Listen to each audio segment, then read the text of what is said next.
I'm here with an old friend, and well, not that old, but Dato' Izham Omar. Please call me Izham.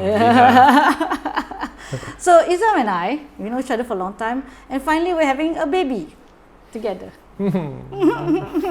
It's okay. It's something that his wife will approve of. Yes. Yes. We're having a film together.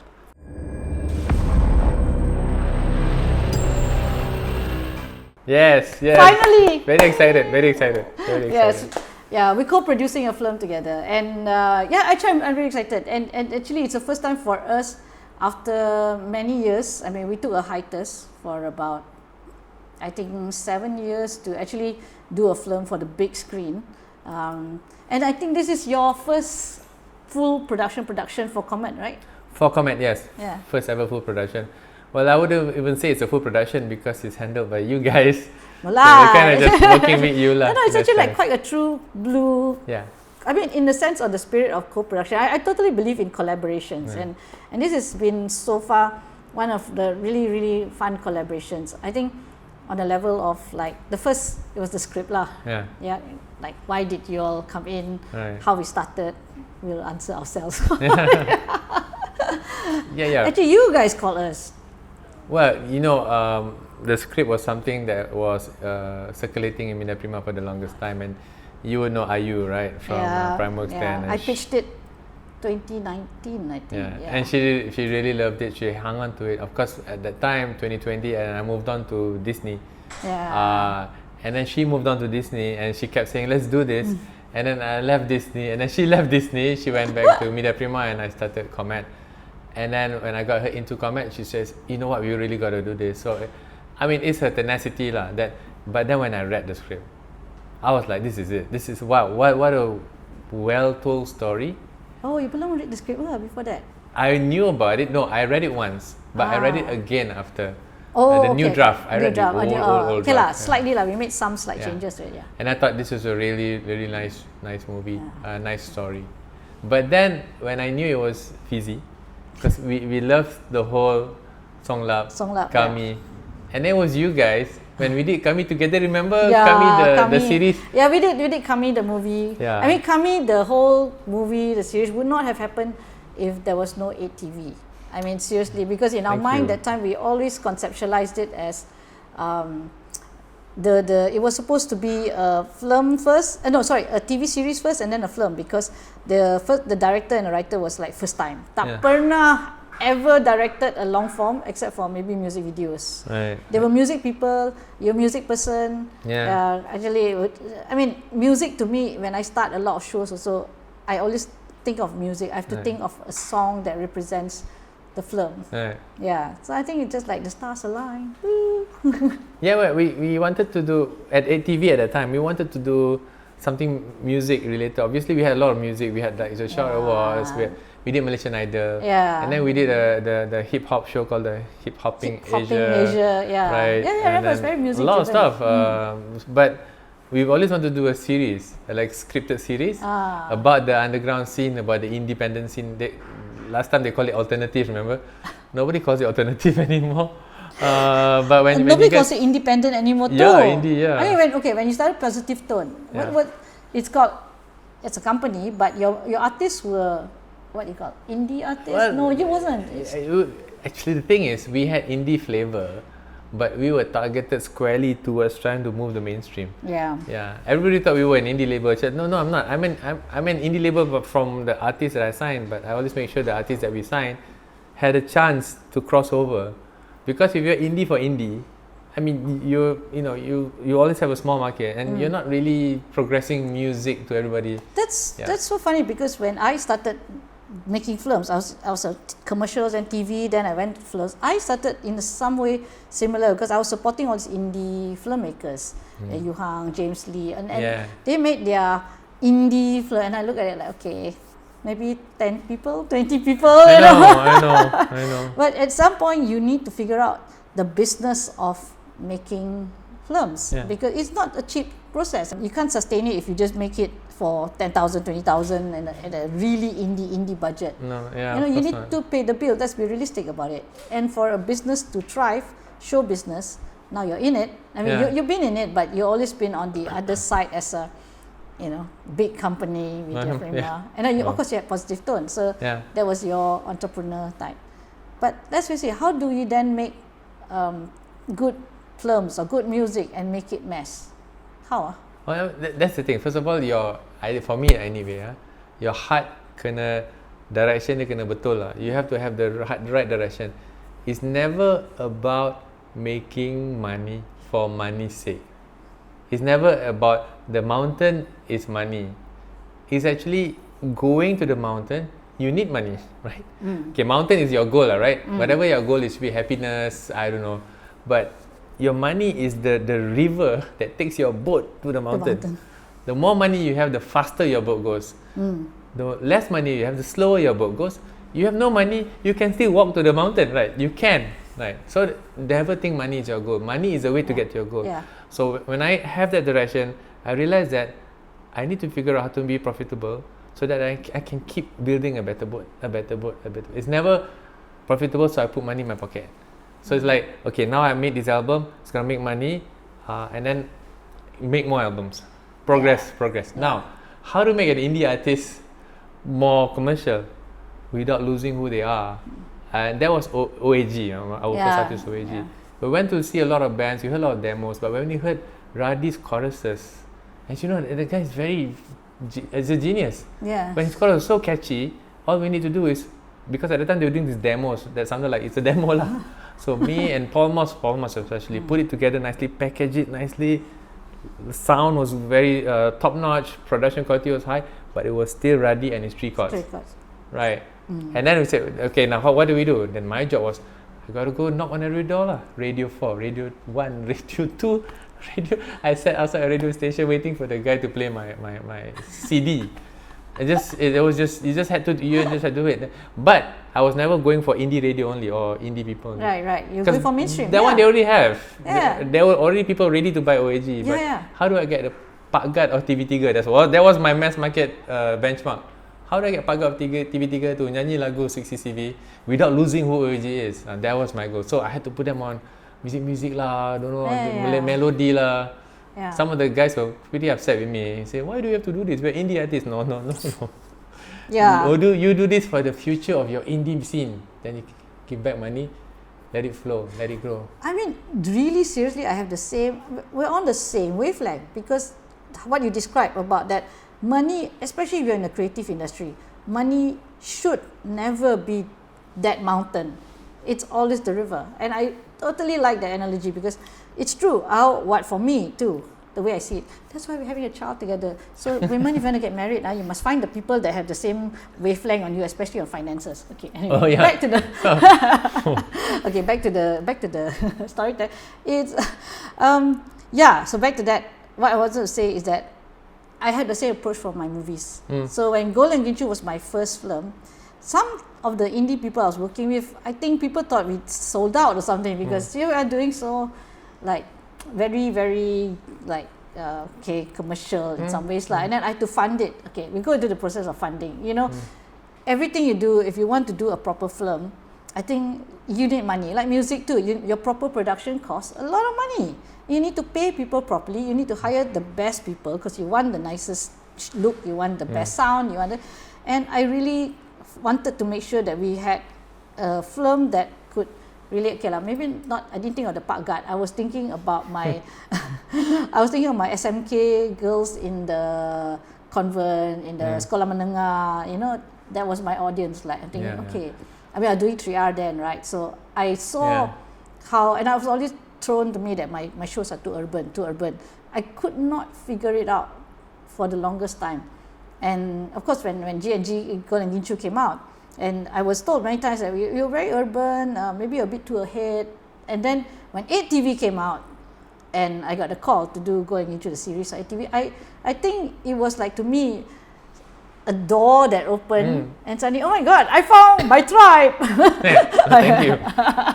I found the people that we could work with who are on that same wavelength, and in terms of the audience and what we were trying to achieve, like exactly you said. Oh yeah. I mean, Golden Ginchu to me was a what do you call it? not bellwether, but was the beacon. That was it. When we heard we can do Gold and Ginchu, the series, it was like this is it, and that led to Kami. Yeah, right? it's true, and it's my first series, Virgin series for us, because we got a call and I said, like, yeah, we'll do it. Then I had no idea how to produce a series. I'm a TV short form producer, movies, yes, because it's one thing, but series is a whole different ball game, a whole genre of producing, which I'm not used to. In fact, I remember getting told off by a very prominent producer who produces TV series and said, why you shoot so many days? He said, you shoot my artist 5 hari ah. Like, oh dear, am I too many days? I'm amazed. You know why? Because that was done on a level. Now I know why, because you just told me this, because you were unhinged. You were there was no parameters. You were just not going in a, like, I have to do it this way. In fact, TV became our staple income in terms of our income as a company for Redcom. And then the movies were, and then we did our first 3-picture deal with Prime, that time Grand Brilliance. That time, yeah. And then I think everything just kind of fell into place until now. Here we are making a movie. Wow. Yeah, and I think making a movie needs.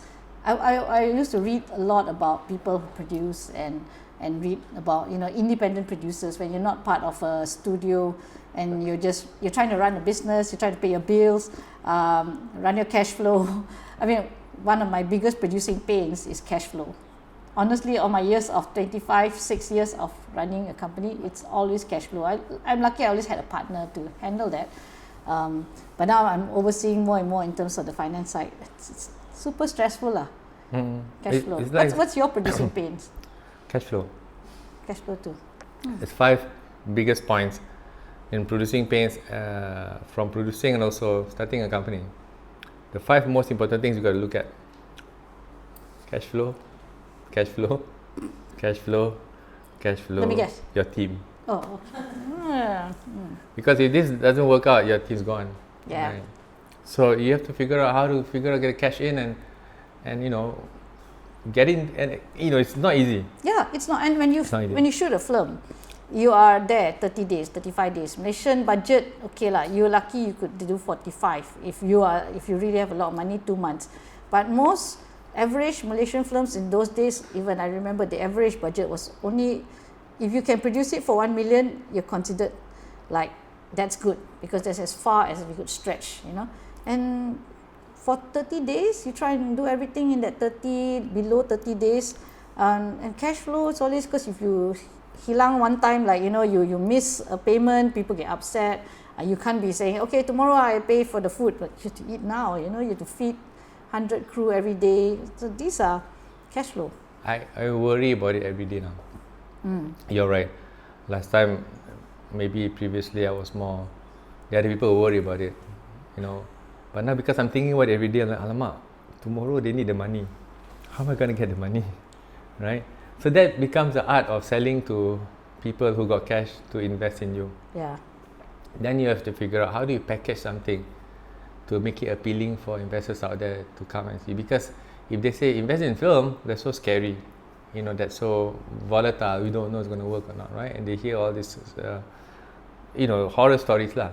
Really horror, not horror, but horror stories of how a movie never gets done or movies bombs and stuff. So, after all these years of thinking about it, I was thinking that the best way to get in, and film financing is still, to me, considered new for me.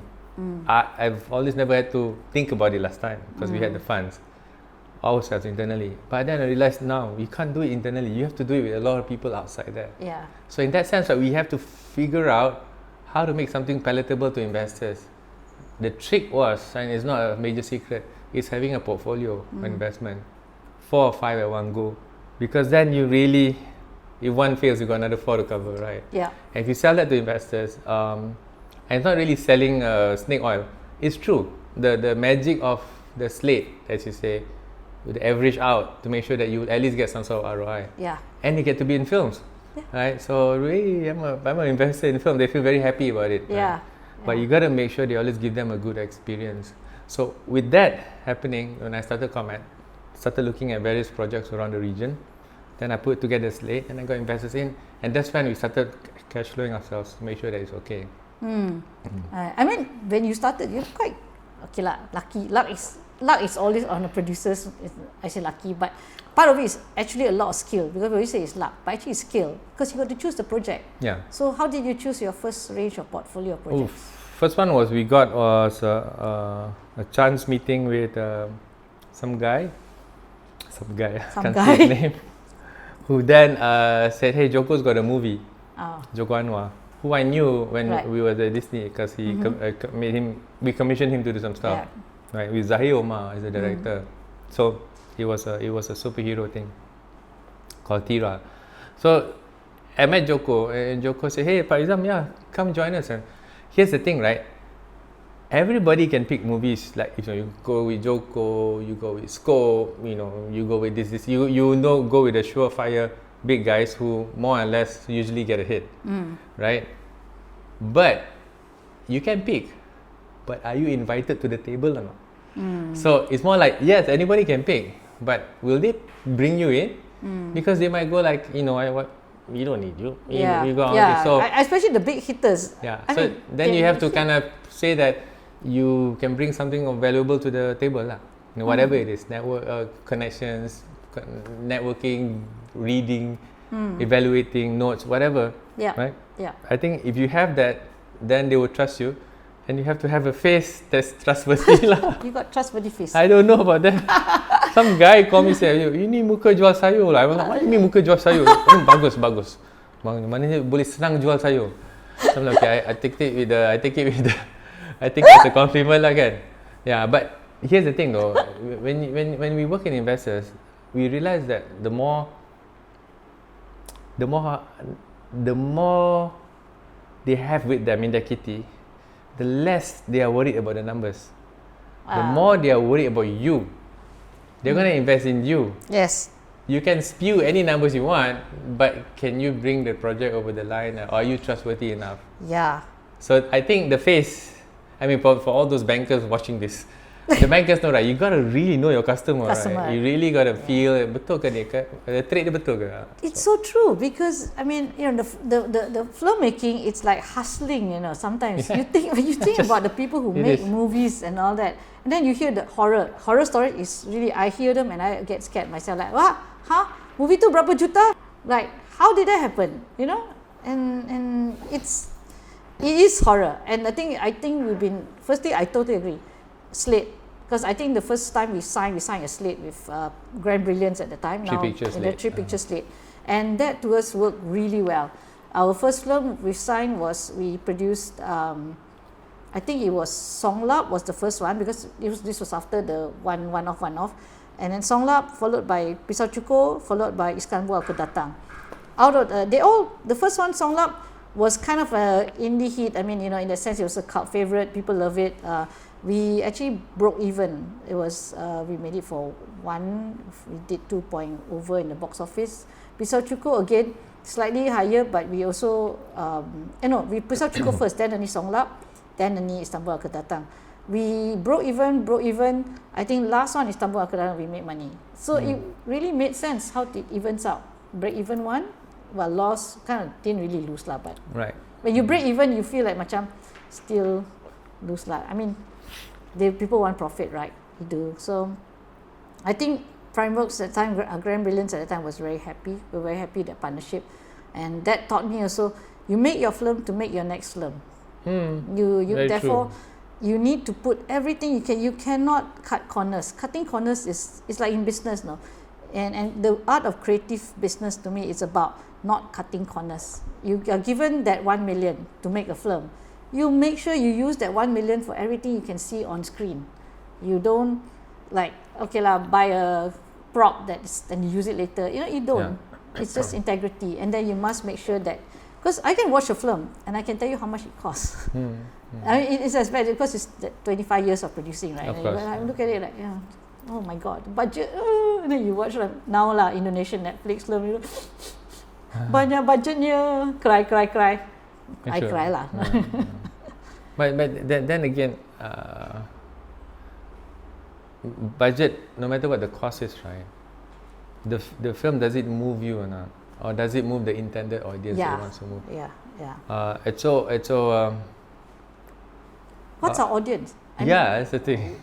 Do you know who our audience is? I mean, when you were at ATV, I'm sure you had to study lots of audience, who your audience is, and it's different from TV3.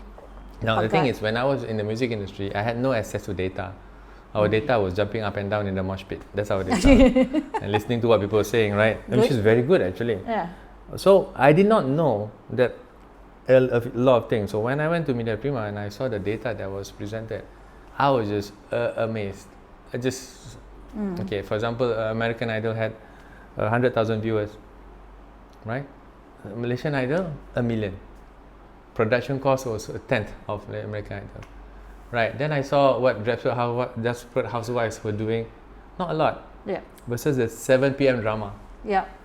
Then I realized that I've been living in a bubble. I've been living in what you call a walled garden. No, we've been living in our gilded cage in a tower. Our KL bubble, right? Maybe I don't know. I'm in that tower. I'm in my aircon. I come down, go to my car, got aircon, go to work, got aircon.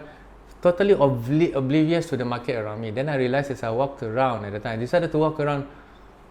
My God, I was walking around Bandar Utama lah. And I was like, only one person out of the 10 I met, I knew would like an urban thing. The rest was very mass market. The way they talk, the way they. And then I realized the mass market is bigger than what we thought it was. But maybe I didn't know that when I was in music, and that helped me. Because if not, I wouldn't have dared to do all this crazy stuff, thinking I was going to get millions, right?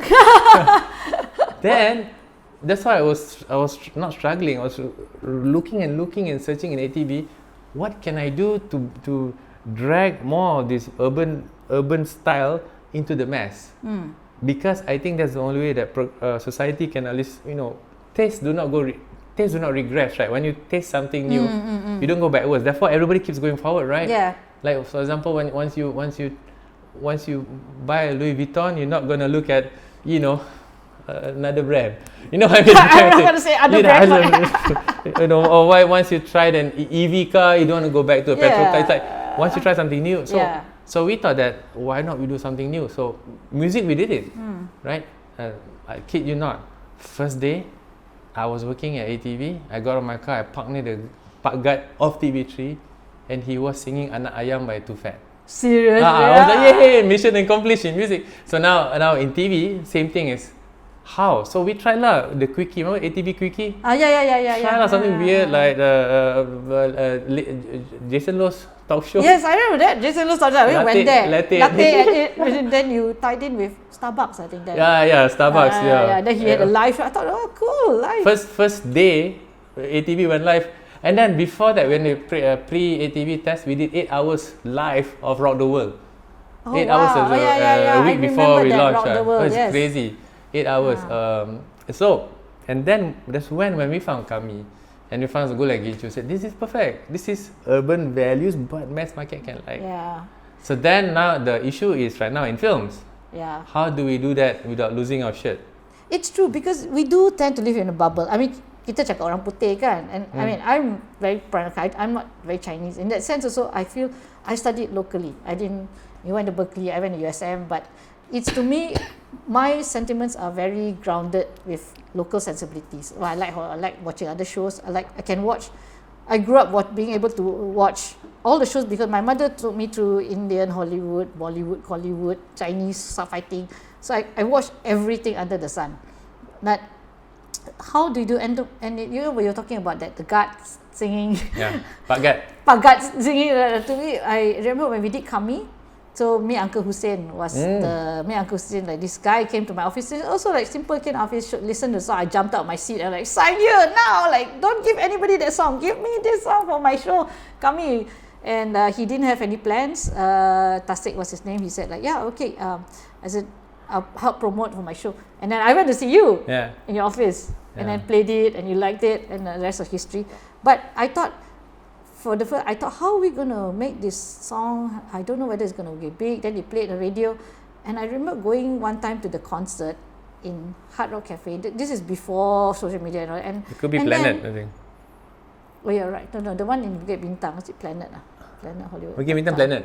Planet lah, the one down there. I have a video of that. So Was it? people Yeah. were like moshing each other and stuff. Washing. Those days, right? And then was there, and suddenly when they played Lagu Untukmu, everybody could sing the song. Yeah. And I'm thinking, how did that happen? We didn't, like, it was like not publicized, it wasn't big. And of course, Lagu Untukmu went on to win every single music awards that year. Even Siti was singing with what's his name? What's the lead singer of MUH? Azlan, yes, and Lan, yeah, Lan. and it's amazing how it has become mainstream. Yeah. So how do we do it in films? Now that we're going to have a child together, how do we launch our movie called Khadam, which is a Horror. I'm just trying to answer your question. Okay, you think. But yeah, it's a movie. It's our first after many years, and it's a horror. It's not our first horror. We've done horror before, but I think it keeps me up at night too. Not the horror, not the ghosts, but the audience.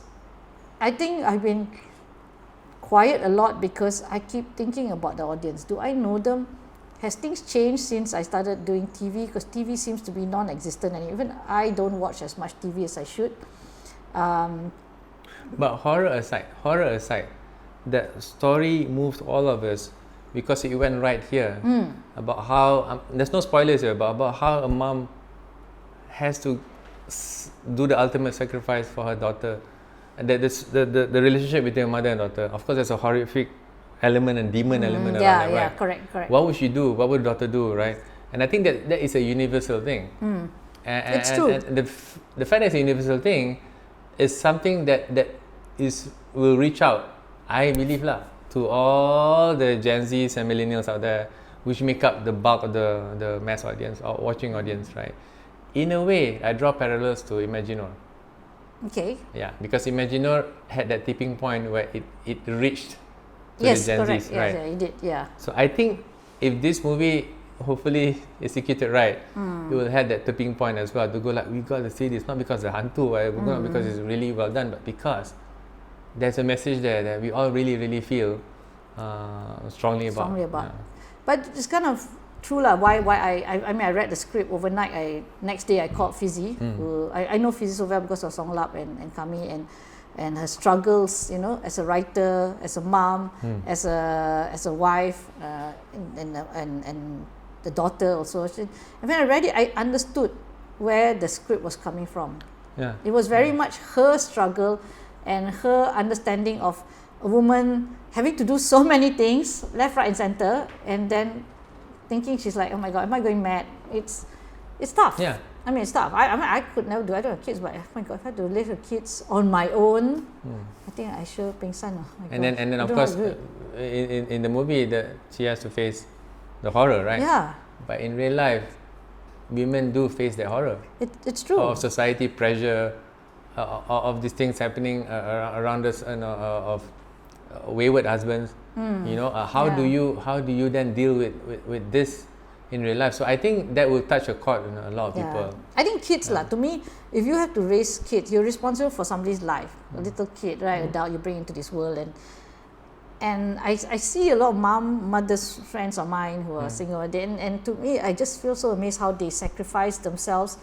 You have your ambitions and all, but when you have children, life takes you a whole different perspective of what you will do. How far will you go for your children? And to me, that's why I always feel that struggle is real. Yeah, I think Lina, there is. Not say that fathers do too. Yeah. No, so I'm not going there, but there is a gut feel that what you have done so far, and what we have done so far. We've always activated the zeitgeist of the generation, right? Have you noticed? Right, it started with 3R. Kita kena translate zeitgeist. Zeitgeist tu dia macam animal keluar malam Jumaat je. No, tak ada.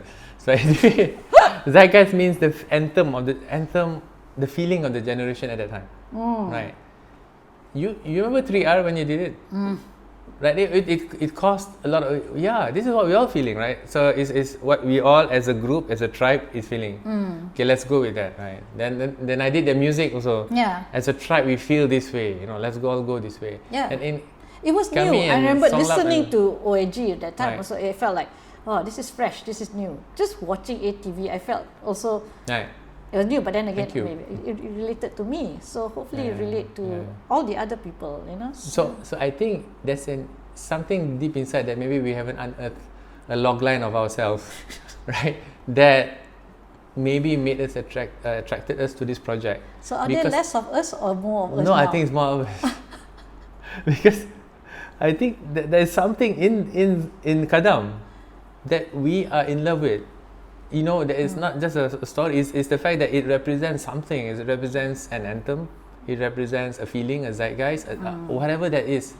And I think in our heart is no matter what the movie does in the end, we really will be very proud of where we came along with it. That's what I think anyway. And that's why I'm really feel very strongly about this. It's really like having a child because, and the producer especially, because you live with it. You know, the director, yes, you hire, the director gets a lot of accolades. People, they are the stars, no doubt. They are the stars, they make it happen. Together with my actors, they are the stars. But I think the producer will live with the whole thing, you know, from the start. You're responsible to your investors. I'm responsible to make sure we get to make a good film. Also to the investors, to make sure we deliver. Yeah. And we're only as good producers, you're only as good as if you can deliver. And if you cannot, then you won't last very long. So I think it's important lah. Yeah. How much has things changed since then? A lot. Things may have changed. I think clothes may have changed. You know, jokes. I know. But I think that the universal primal truth still remain with everybody. As long as you are getting to the primal truth of your show, of your film, then you will hit the heart lah. When you move from primal to brain, then you might lose some people, right? But this one at its heart is a very primal issue. It's survival, a family, and love. How more primal can you get through all that, right? So when you're primal, you can move people, and of course now we got the horror element too, which I think people would like the way we do. It's not cheap jump scares, right? Yep. It's earned jump scares. It's earned jump scares. Don't know lah. You have to see the film and you see it lah. How difficult it is to make a good jump scare film. I mean, to me, I it's not my favorite genre, but I like it. The films that I like, the horror movies that I like, are always about the storytelling and the characters. I mean, that's for me also. Film also. If you ask me about any horror film, I can only tell you half the story. You know why? Because I'm doing this. I don't know the other half. So I'm just scared. I'm scared of horror films. But this one just jumped out. I mean, pardon the pun. It was just jumped out. And the fact that I think we got a stellar cast driving it. Yeah, we do have a stellar cast. We can name them. We can name them now. Name lah. Boleh kah? Yeah. Because by the time this thing comes out, we already like the okay. launch dah habis dah. So I name one and you keep naming lah. Okay. You name one. We've got the incredible Remy Shah. Right. Yeah. So he's like the lelaki Melayu terakhir lah, right? Okay. So he's gonna be awesome then. And we're introducing Siti Khadijah to her first film actually. This will be her first movie. We work with her from Saga with Love, and this will be her debut in a big screen. Right. Yeah, and we got two really cute kids. Yeah. They're so nice, right? They're so cute. Zara and Carl L. Carl L sounds like Superman. Yeah, you're right. Is he Superman? Tapi he's so cute. Yeah, he's so cute. God, cubi. I've never seen someone with bigger eyes than Carl L. But he's gonna be amazing. His casting was because his eyes. We were like, we couldn't stop looking at his eyes. It's so cute. I attended the script read. It was just amazing. They were so natural, and the sister was looking after the brother, making sure that he read his lines. Yeah, real siblings, and you can see. I mean, we're really blessed now. We got real siblings to play. Yeah, and then finally our main, you forgot the grandma. The grandma, Jun Lonjong. She's classic. She plays. Jun Lonjong is a must in horror. Right. Yeah. Right. And of course, we have a interesting star from Indonesia. Very interesting. Yeah. And in fact, so interesting that when I first saw, like, how do you spell her name? Yeah. We're very excited to have her, and she is Anini. So how you pronounce Ha? Yes. Ha. I think so. Ha. Right. Hey, ha. Agnini Haq. I mean, she's been in some big Indonesian films. She is like the Indonesian star. When I just figured out how to spell her Anini, then I go say, oh my god, this girl's big in Indonesia. She's like horror scream queen. She's done almost all the top horror in Indonesia. And then I watched the last one where she won the Best Actress Award. Izinkan Tuhan Aku Berdosa. That was amazing. It's on Netflix. So, yeah, I'm like, wow, this girl is huge. And she's a taekwondo medalist in some SEA Games or something. In some SEA Games. Apparently she. I don't know. She's really athletic. It was exactly kind of the person we needed for the role because there's a lot of physical parts in the role. So, I first time that I attended that script read, and when they all came in, all the artists put their heart and soul in it. I mean, some of them were crying while they were reading the thing. Yeah, they were, right? Yeah, reaching out for tissues and stuff, and screaming. I wasn't like, sure wow, whether I feel like I was in rehearsal. Sure whether they were like coughing or then she was reaching a tissue and that. She crying. Yeah. Not so sure. So I think that alone. Okay. If you're thinking producing hat on, right, with our producer's hat on, we are happy lah because there's Remy Shah appeal to a certain group. There's Agnini appealing to a huge wide group. There's also Siti Khadijah appealing to that group. So I'm like, oh, okay lah. So we kind of got everything covered. But I always tell myself, never be lulled into data. Meaning, never think that you can never make a movie out of data. Yeah. Or never make a song out of data. I tell you, there was once an agency, I won't say which one, came up to me and said they have a hit song. Oh. You know why? Because they studied a lot of hit songs and they realized that all of them have this. So they have a checklist of what makes a hit song. Oh my god, really? So they played me the hit song. It was the most horrible thing I've ever heard in my life. You cannot produce by checklist. It must be in here, right? Yeah. I was lucky enough to attend a talk. In fact, I was unlucky enough to be talking in front of this woman. Before me was Khairi Jamaluddin, can you imagine? Oh god. After that was me. And then it was Yasmin Ahmad. Can you imagine? I was like, oh my god. But Yasmin Ahmad said something to the audience that day that until today I simpan. Because she said the only way you can touch someone else's heart, the audience, is when you first touch your heart. She never once referred here. No. She never thought about demographics, script structure, how to raise capital. Never. She also said story must come from here. When you come from here, then you can touch that person's heart lah. But if you come from here, you touch that person's brain. What if that person got no brain? Yeah. So I guess. Listen, I totally agree because in my years of producing, I produce stuff because I like them. Always people like why do you like? Because I like my movie. Because I have to live with them. And if I read a script and I don't really like it, I have to. It's very hard. I don't know how to say it, and because you used to commission all these shows, right? You need to have a skill. People think it's all numbers and anyone can do the job, but there is a skill that you read something and you know immediately this is going to be good, or I can even see it, or this is why I like it. And if you can justify, like you read a book, I mean, you may not like the same book I write, or even like the same movie, but you need to be able to justify why you like it, whether it touches you emotionally, and most for me, so it's very emotional. You walk the streets a lot, don't you? Huh? I walk the streets. You walk the streets. You go around. The streets. You go around, hang out or something. Yeah, I go to my audience lah. I mean, in the sense, I try and hang out to people. That's why I call jumping up and down with the mosh pit. Mosh pit. Because we're always out there, and I think that's why this script touched us, because we feel, as you say, you know something is good or not when you feel it. But if you sit in an office, you can't feel it because you don't know what's going out there, right? Yeah. So I think that's why walking around the streets is important. Yeah. I mean, I that's why sometimes now I feel a bit sad, because I think there was a lot more in those days of. See, when people now they say those days, no. when people speak for yourself. I know. That's why I am speaking for myself. That we do say we do things because we think it's the right thing. Or I still remember the late Ahmad Puat, Ahmad Puat from Grand Brilliance. He was the nicest man I met, and he read the script for Songlap, and he came to me and he said, "I like the script, and I'm leaving. I'm going to green light it."